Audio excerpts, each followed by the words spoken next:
எம்ஜிஆர்னா யார் தெரியும்ல, அவரு மாஸ்னா என்னன்னு தெரியும்ல.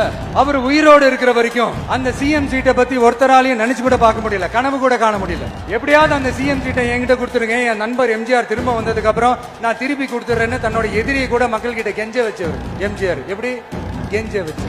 ஆனா இப்போ எம்ஜிஆர் அவர்கள் ஆரம்பிச்ச அந்த கட்சியை கட்டி காக்கிறது யாரு? இன்னைக்கு அந்த கட்சி எப்படி இருக்குது அதை நான் சொல்லிதான் உங்களுக்கு தெரியணுமா?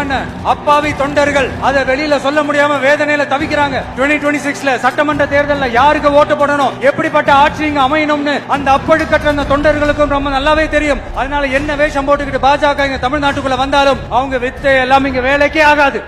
யாரெல்லாம் புதிய கட்சி தொடங்கினார்களோ அவெல்லாம் நம்முடைய தலைவர்களை போட்டுத்தான் தொடங்க முடியும். சில பேர் பேசுகிறார்கள், இன்றைக்கு அனைத்து இந்திய அண்ணா திராவிட முன்னேற்ற கழகம் இப்பொழுது யார் கையில் இருக்கிறது என்று கேட்கின்றார்கள். பாவம், அறியாமையின் காரணமாக பேசுவதாக நான் பார்க்கின்றேன். பொன்மனச்செம்மல் புரட்சி தலைவர் எம்ஜிஆர் அவர்கள் கட்சி தொடங்கப்பட்டு 5 ஆண்டு காலம் தன்னுடைய உழைப்பை கொடுத்து ஆட்சியை பிடித்தார். இதையும் புரட்சி தலைவியும் அப்படித்தான். எடுத்தவுடனே முதலமைச்சராகவில்லை, பல ஆண்டு காலம் மக்களுக்கு உழைத்து மக்களுடைய நன்மதிப்பை பெற்று அதன் மூலமாகத்தான் நாட்டுடைய முதலமைச்சராக. பேரறிஞர் அண்ணா அவர்கள் எடுத்தவுடனே முதலமைச்சராகவில்லை, தன் வாழ்க்கையிலே எவ்வளவு போராட்டங்களை சந்தித்தார். மொழிக்காக சிறை சென்றார், நாட்டு மக்களுக்கு நன்மை செய்ய வேண்டும் என்ற அடிப்படையிலே தன் வாழ்க்கையை அர்ப்பணித்த. இப்படி நம்முடைய தலைவர்கள் எல்லாம் மக்களுக்கு அர்ப்பணித்து வாழ்ந்து நமக்கு அதிமுக இயக்கத்தை அடையாளம் காட்டிவிட்டு சென்றிருக்கிறார். அப்படி நம்முடைய தலைவர்கள் உழைத்த உழைப்பு, மக்களுக்கு செய்த சேவை, நாட்டிற்கு போட்ட திட்டங்கள், அதனால் மக்கள் பெற்ற நன்மைகள், அதனால் இன்றைய தினமும் மக்கள் மனதிலே வாழ்ந்து கொண்டிருக்கின்ற ஒப்பற்ற தலைவர்கள் தொடங்கப்பட்டு கட்சி அதிமுக கட்சி. சில பேர் பேசுகிறார்கள், இன்றைக்கு அனைத்து இந்திய அண்ணா திராவிட முன்னேற்ற கழகம் இப்பொழுது யார் கையில் இருக்கிறது என்று கேட்கின்றார்கள். பாவம், அறியாமையின் காரணமாக பேசுவதாக நான் பார்க்கின்றேன்.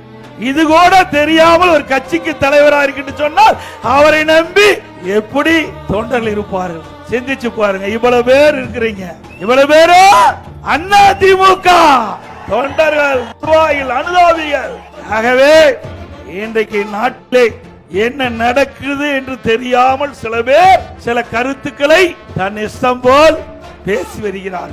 ஆனா அதிமுக அப்படி இல்ல. நம்முடைய தலைவர்கள் தோற்றுவித்த கட்சி, நம்முடைய தலைவர்கள் தோற்றுவித்த கட்சி.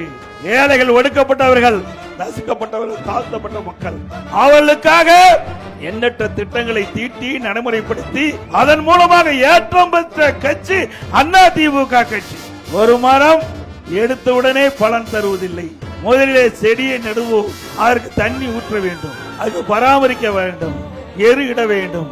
அது மெல்ல மெல்ல பெரிதாகி மரமாகி பிறகு அந்த மரம் பூ பூத்து காய்காத்து கனி கொடுக்கும். அப்படித்தான் ஒரு இயக்கமும். எடுத்துடனே எந்த இயக்கமும் மக்களுக்கு நன்மை செய்துவிட முடியாது. அப்படித்தான் பொன்மனச்செம்மல் புரட்சி தலைவர் எம்ஜிஆர் அவர்கள் கட்சி தொடங்கப்பட்டு 5 ஆண்டு காலம் தன்னுடைய உழைப்பை கொடுத்து ஆட்சியை பிடித்தார். இதையும் புரட்சி தலைவியும் அப்படித்தான். எடுத்தவுடனே முதலமைச்சராகவில்லை, பல ஆண்டு காலம் மக்களுக்கு உழைத்து மக்களுடைய நன்மதிப்பை பெற்று அதன் மூலமாகத்தான் நாட்டுடைய முதலமைச்சராக. பேரறிஞர் அண்ணா அவர்கள் எடுத்துடனே முதலமைச்சராகவில்லை, தன் வாழ்க்கையிலே எவ்வளவு போராட்டங்களை சந்தித்தார். மொழிக்காக சிறை சென்றார், நாட்டு மக்களுக்கு நன்மை செய்ய வேண்டும் என்ற அடிப்படையிலே தன் வாழ்க்கையை அர்ப்பணித்த. இப்படி நம்முடைய தலைவர்கள் எல்லாம் மக்களுக்கு அர்ப்பணித்து வாழ்ந்து நமக்கு அதிமுக இயக்கத்தை அடையாளம் காட்டிவிட்டு சென்றிருக்கின்றார். அதுதான் இன்றைய தினம் அனைத்து இந்திய அண்ணா திராவிட முன்னேற்ற கழகம் நாட்டு மக்களுக்கு எண்ணற்ற திட்டங்களை செயல்படுத்திய கட்சி அதிமுக ஆட்சி.